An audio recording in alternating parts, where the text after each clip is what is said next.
तर नीलम गोरे भोंदू खराच्या भक्त असं तृप्ती देसाई यांनी म्हटलंय। मंत्रिपद मिळावं म्हणून गोरे खरातला भेटल्या असंही तृप्ती देसाई यांनी म्हटलंय। भविष्य सांगण्यासाठी खरात गोरेंना भेटला होता। गोरेंसोबत उपस्थित असणाऱ्यांनी मला ही माहिती दिली असं तृप्ती देसाई यांनी म्हटलंय। नीलमताई गोरे या ज्या आहेत त्या 6 ते 7 वर्षापासून अशोक खरातच्या भक्त आहेत आणि अशोक खरातला जे आहे ते आमदारकी मिळावी म्हणूनही त्या कॉलेज रोडच्या ऑफिसमध्ये भेटायला गेलेल्या होत्या। तुम्हाला मंत्रिपद पाहिजे होतं म्हणून मंत्रिपद मिळावं यासाठी सुद्धा भविष्य बघायला तुम्ही खरातच्या कॉलेज रोडच्या ऑफिसमध्ये गेलेला होता।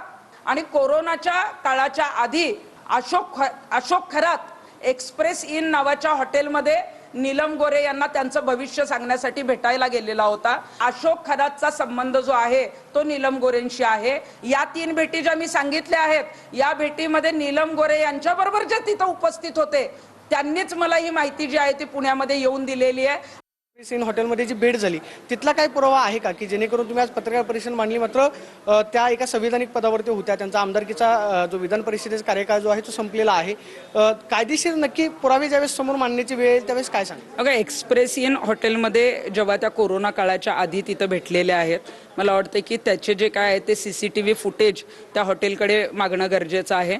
आणि मग ही भेट फक्त भविष्य बघण्यासाठी किंवा जे आहे ते खरातला भेटण्यासाठी होती का त्याचे काही आर्थिक देवाणघेवाणीचे जे काही संबंध आहेत किंवा हवाला रॅकेट समोर येतोय, मध्यंतरी त्याला जे रिव्हॉल्व्हरचं लायसन्स देण्यात आलं मग त्याची शिफारस करायची होती, या सगळ्याचा संबंध जो आहे तो कुठेतरी राजकीय नेत्यांशी संबंधित येतो। त्यामुळे याची चौकशी किंवा एक्सप्रेस इन मधले हॉटेलचे जे काय आहे ते CCTV फुटेज ही सगळी माहिती आता SITनं घेणं गरजेचं आहे आणि त्या संदर्भामध्ये जे काही निष्पन्न होईल त्यानुसार जी आहे ती कारवाई करणं। असं म्हणताय की त्या व्यक्तीनं माहिती दिली की नीलम गोरे जे आहेत ते त्यांना भेटायला गेलेले होते किंवा भविष्य बघत होत्या, मात्र दुसऱ्या बाजूला थेट राजकीय नेत्यांसोबत त्यांचे फोटो आहेत। मग ते एकनाथ शिंदे असतील, केंद्रीय गृहमंत्री अमित शहा असतील, मग देवेंद्र फडणवीस असतील, बऱ्यापैकी राजकारण्यांसोबत त्यांचे फोटो आहेत। एक खासदार तर थेट अर्ज भरताना आपण पाहिलं की फोटो पाहायला मिळाला।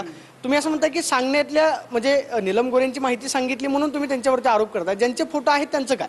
हे बघा, ज्यांचे फोटो आहेत त्यांची तर चौकशी होणारच आहे, ज्यांचे त्याच्याशी काही संबंध आहेत त्यांना जे आहे ते पोलीस बोलवणारच आहेत। परंतु असं काही 39 आमदारांची जेव्हा नावं येत होती, जेव्हा ज्यांचे फोटो नाहीत, ज्यांचे पुरावे समोर आलेले नाहीत, त्यांची कुणाचीच नावं समोर येत नव्हती। आणि मग आता नीलम गोरेंच्या बाबतीत म्हणजे नीलम गोरे आता अधिवेशन सुरू होतं, अधिवेशनाच्या वेळेला त्यांच्या पक्षातल्या काही नेत्यांवर ज्या पद्धतीनं साताऱ्याला गोंधळ, नीलम गोरे एका जबाबदार पदावर आहेत, विधान परिषदेच्या उपसभापती आहेत आणि एकनाथ शिंदे साहेबांच्या शिवसेनेच्या ज्या आहेत त्या नेत्या आहेत। त्यामुळे मला वाटतं की या संदर्भातली जी तक्रार आहे ती मी त्यांच्या पक्षाचे प्रमुख एकनाथ शिंदे साहेबांकडे करणार आहे। आणि राहिला नीलमताई गोरेंचा प्रश्न, त्यांच्यावर कुणी टीका केली तर मग त्यांच्या संविधानिक पदाचा गैरवापर करून त्या जर कुणाला हक्कभंगाची इतर नोटीस पाठवणार असतील तर मला त्यांना सांगायचं आहे की जे आहे ते खरं बोला।